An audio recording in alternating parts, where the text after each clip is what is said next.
राजनीति, आंदोलन, किसान, करप्शन, गरीबी, इन सभी मुद्दों पर आवाज उठाएगा अब तक न्यूज इंडिया। सत्ता के आगे जब भी सवाल कमजोर पड़ने लग जाए तो सवाल उठाने पड़ते हैं। बोल के लफ्ज आजाद है तेरे, बोल के सच जिंदा है अब तक।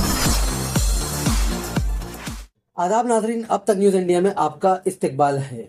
मालेगांव शहर में बीजेपी की जानिब से एक अनोखा एहतजाजी मुजाहरा किया गया। बीजेपी के शहर सदर देवा पाटिल ने होली दहन के इस प्रोग्राम में स्थानीय राजनीति और कारपोरेशन की खामियों को शदीद तनकीद का निशाना बनाया। होली के त्यौहार की मुनासबत से बुराइयों के खात्मे का पैगाम देते हुए देवा पाटिल ने एक अलामती होली का एहतमाम किया, जिसमें उन्होंने मालेगांव म्यूनिसिपल कॉरपोरेशन की इंतजामिया और मुगल हुकूमत औरंगजेब की कसीदा ख्वानी करने वाली मखसूस जहनियत को अलामती तौर पर नजर आतिश किया। होली दहन के इस प्रोग्राम के दौरान देवा पाटिल ने म्यूनिसिपल कॉरपोरेशन में फैली लूटमार और बदउनवानी पर शदीद गुस्से का इजहार किया और कहा कि शहर की तरक्की इस बदउनवान निजाम की भेंट चढ़ चुकी है, जिसे अब जड़ से उखाड़ फेंकने का वक्त आ चुका है।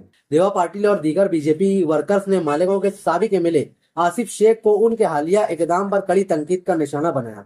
वाज़ेह है कि आसिफ शेख ने आज खुलदाबाद में वाक़े मुगल शहंशाह औरंगजेब आलमगीर के मकबरे का दौरा किया था। इस अमल पर सख्त नाराजगी का इजहार करते हुए देवा पाटिल ने एहतजाजियों के सामने उनकी शदीद अल्फाज में मजम्मत की। प्रमाणे यंदाही मालेगाव युवा संघटनेतर्फे होलिका दहनाचा कार्यक्रम या ठिकाणी संपन्न झालेला आहे। या ठिकाणी एकच सांगेन, नेहमीच या उत्सवातून फक्त उत्सव साजरा न करता नवीन संदेश देण्याचं काम, या प्रशासनाची कान उघडणी करण्याचं काम या ठिकाणावरून नियमित करण्यात येत आलंय। मनपामध्ये मालेगाव शहरात जो काही भ्रष्टाचार चाललाय त्या भ्रष्टाचाराची वाचा फोडण्याचं काम या ठिकाणावर होतं। रस्ते खोदून मालेगाव शहरात जी धूळ झालेली आहे, त्याच पद्धतीने या ठिकाणी टक्केवारीमुळे मनपाची बरबटली गेलेली आहे। त्याच पद्धतीने या ठिकाणी जे ठेके दिले गेलेले आहेत स्वच्छतेचा बोरबाजा वाजलेला आहे। आणि सगळ्यात मुख्य म्हणजे मालेगाव शहरात विकासाची वाट न धरता कुठेतरी फक्त वाद या ठिकाणी लोकप्रतिनिधी करण्याचा प्रयत्न करत आहे। स्वाभाविक आहे, आज होलिका दहनाचा दिवस आणि त्याबरोबर छत्रपती संभाजी महाराजांचं आम्ही या ठिकाणी स्मरण करत असतो। हा मास आहे आणि याच दिवशी माजी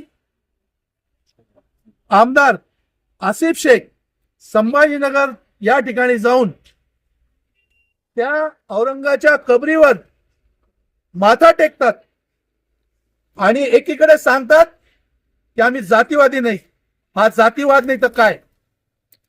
छत्रपती संभाजी महाराजांना ज्यांनी छळले अशा औरंगाचा आम्ही कदापि उदो होऊ देणार नाही। आणि त्यामुळे या ठिकाणी या अशा मानसिकतेचा जे नेहमीच औरंगजेबाचा उदो करतात, टिपू सुलतानचा उदो करतात, या अशा मानसिकतेचा आम्ही निषेध करतो आणि या मानसिकतेचा दहन या ठिकाणी आम्ही करत आहोत। या मानसिकतेचं दहन झालंच पाहिजे, या मानसिकतेचं दहन झालंच पाहिजे। ऍक्सिडेंट झाला माझा।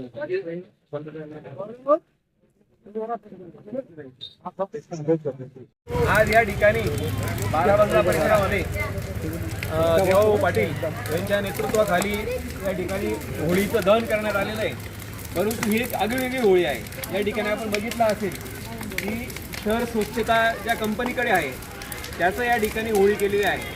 त्याच्यानंतर MPCL कंपनीची होळी केलेली आहे। विविध ज्या ज्या समस्या आपल्या शहराला भेडसावतात त्या सर्वांच्या वाईट प्रवृत्तीची या ठिकाणी होळी झालेली आहे। आणि निश्चित मालेगाव महानगरपालिकेची ज्या पुस्तकापासून नवीन सत्ता या ठिकाणी आलेली आपण बघतोय, मालेगाव शहरामध्ये एक वेगळ्या प्रकारचं राजकारण सुरू झालेलं आहे। आणि म्हणून अशा मानसिकतेची होळी होणं अत्यंत गरजेचं होतं आणि ते आपण सर्वांनी केलेलं आहे।